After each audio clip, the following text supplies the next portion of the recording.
नवकुलाय विद्महे विषदन्ताय धीमहि तन्नो सर्पः प्रचोदयात्। नाग पंचमी की पूजा के दिन घर में आप जहाँ भी शुद्ध स्थान पर नाग पंचमी की पूजा करना चाहते हैं वहाँ अच्छे से सफाई कर लें। इसके उपरांत काजल से दीवार पर नाग देवता की आकृति को बना लें। आप आटे या मिट्टी से नाग बना सकते हैं, लेकिन उनका फिर आपको विसर्जन करना होता है। आप चाहे तो सफेद कागज को दीवार पर चिपकाकर नाग की आकृति उस पर बना सकते हैं। आप नाग नागिन का जोड़ा बना सकते हैं या फिर 5-7 नाग को भी बना सकते हैं। प्रायः 5 नाग की आकृति बनाया जाती है। इसके उपरांत शुद्ध जल को कलश में लेकर फूलों से पानी को उस पर छिड़के उसे शुद्ध करेंगे। इसके उपरांत सभी बनाए गए नागों का हल्दी से तिलक करें। इसके बाद रोली से तिलक करें। तिलक पूर्ण करने के उपरांत देसी घी का एक दीपक नागों की आकृति के समक्ष प्रज्वलित करें। इसके साथ ही दीपक का भी पूजन करें। दीपक का तिलक करने के उपरांत वस्त्र समर्पित करने के लिए कलावा को समर्पित करें। इसके उपरांत पुष्प को समर्पित करें। भोग के लिए आप कच्चा दूध चढ़ाएं। इसके उपरांत मिठाई समर्पित करें। 1 लोटा जल लेकर अपने दाएं हाथ में भीगे हुए मोठ और बाजरे को लेकर कथा श्रवण करें। मोठ बाजरा यदि ना हो तो आप पुष्प अपने हाथ में ले सकते हैं। कहानी को आप खाली हाथ नहीं सुने। कथा श्रवण करने के उपरांत मोठ बाजरा या पुष्प को नाग देवता को समर्पित करें। इसके उपरांत आप दिए से नाग देवता की आरती करें। इसके उपरांत भगवान शिव का ध्यान लगाकर उनसे अपनी मनोकामना को पूर्ण करने के लिए विनय करें और पूजा में यदि कोई कमी रह गई हो तो क्षमा याचना करें। इसके उपरांत जल के लोटे को सूर्य देवता को अर्घ्य दे देना चाहिए। भक्तों, अब हम नाग पंचमी व्रत कथा श्रवण करेंगे। एक गांव में एक साहूकार रहता था। उसके 7 बेटे और 7 बहुएं थीं। 7 बहुएं मिट्टी लाने के लिए गईं। जब वे मिट्टी खोदने लगी तो मिट्टी में एक सांप निकला। सभी सांप को लकड़ी से मारने की कोशिश करने लगी। तभी छोटी बहू ने कहा कि इसे मत मारिए, इसे जाने दीजिए। छोटी बहू के पीहर नहीं था तो उसने सांप को अपना भाई बना लिया और कहा कि तुम यहीं बैठे रहो। सांप वहीं बैठा रहा।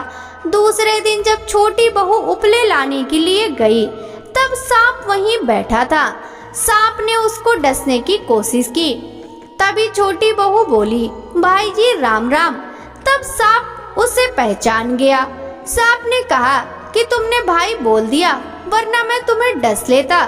तब छोटी बहू ने कहा, आप मुझे कैसे डस लेते, मैंने आपको धर्म का भाई बनाया है।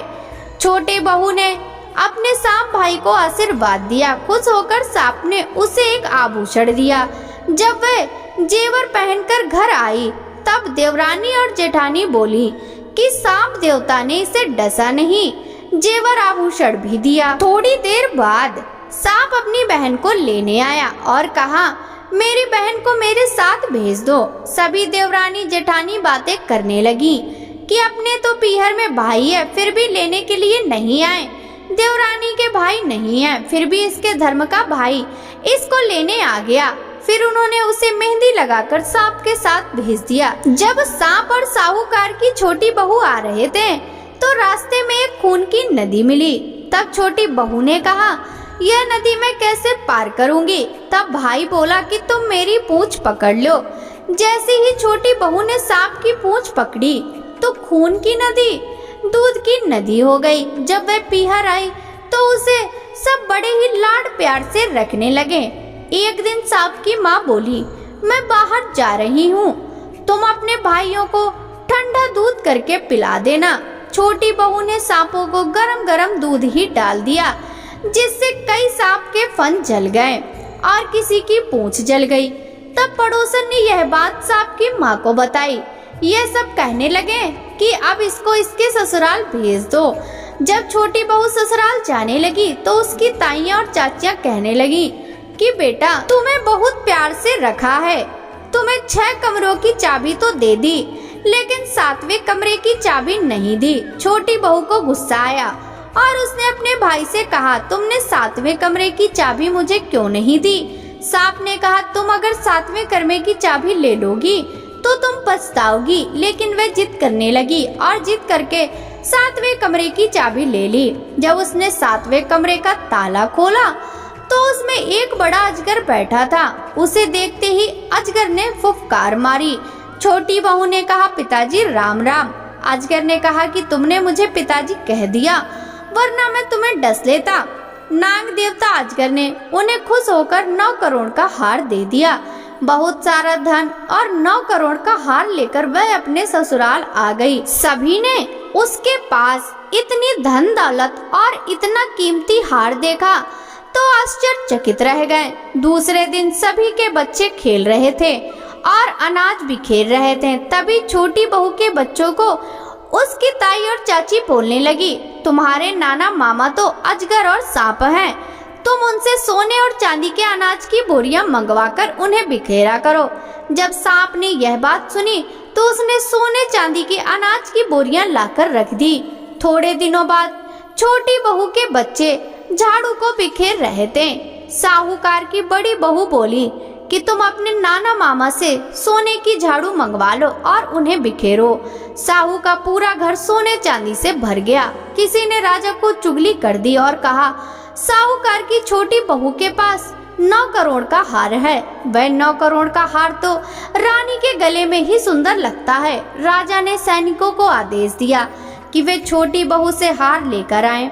राजा के लोग छोटी बहू से हार लेकर जाने लगे तो छोटी बहू का मन उदास हो गया। उसने कहा कि जब मैं यह हार पहनूं तो यह 9 करोड़ का हार रहे और जब कोई दूसरा पहने तो सांप बन जाए।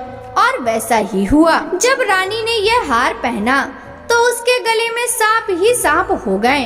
राजा ने छोटी बहू को बुलाया और कहा, यह सब क्या है? छोटी बहू ने बताया कि उसके पीहर नहीं था, उस सांप ने उसको भाई बनाया।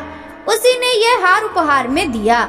उसके अलावा कोई भी यह हार पहनता है तो वह हार सांप का बन जाता है। राजा ने वह हार छोटी बहू को वापस दे दिया। छोटी बहू ने जब हार पहना तब वह हार बन गया। राजा को विश्वास हो गया। उसने प्रसन्न होकर खूब धन दौलत देकर छोटी बहू को विदा किया। यह सब देखकर देवरानी जेठानी जलने लगी। उन्होंने अपने देवर से कहा, छोटी बहू इतना सारा धन दौलत कहाँ से लाती है? छोटी बहू के पति ने उससे पूछा तो उसने बताया, एक दिन हम मिट्टी लाने के लिए गए, तब एक सांप निकला। उसको सभी मार रहे थे लेकिन उसने उसकी जान बचाई और उसे भाई बना लिया। वह सांप उसका भाई है। तभी सांप प्रकट होता है और कहता है, जो भी मेरी बहन के चरित्र पर शक करेगा मैं उसे डस लूंगा। यह देखकर साहूकार के बेटे को अपनी पत्नी पर विश्वास हो जाता है। वह सभी गांव वालों को कहता है कि नाग पंचमी के दिन सभी ठंडी रोटी खाएं, कहानी सुने और सांप देवता की पूजा करें। हे नाग देवता, जैसा छोटी बहू को पीहर दिखाया वैसा सभी को दिखाएं। कहानी सुनते हुए, कहानी कहते हुए और उसके सारे परिवार को दिखाएं। जय नाग देवता की। बोलिए नाग देवता की जय हो। ओम जय जय कुल देवा स्वामी कुल देवा, श्री नाग स्वामी जी की आरती, नाग स्वामी जी की आरती, वांछित फल मेवा। ओम जय जय कुल देवा, पूर्ण प्रकाशी मणिधर पाताले सी, स्वामी पाताले वासी, भक्त चरण में आते दर्शन के प्यासे। ओम जय जय कुल देवा, आहिधर छत्र मनोहर, संकट सहारी, स्वामी संकट सहारी, रिद्धि सिद्धि कुल वर्धक, भक्तन उपकारी। ओम जय जय कुल देवा। दोषी वंशधर सेवा भक्ति नित्य करते, स्वामी भक्ति नित्य करते। धन धान्य संपत इच्छित फल मिलते। ओम जय जय कुल देवा। सत्यपुर नगर में अपारो पर जो है बारी, स्वामी पर जो है बारी।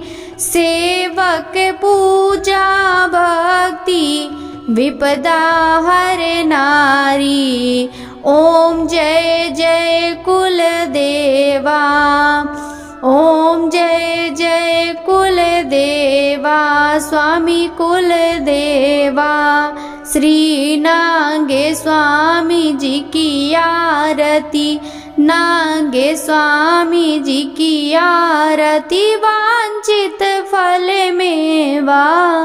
ओम जय जय कुल देवा। बोलिए नाग देवता की जय हो।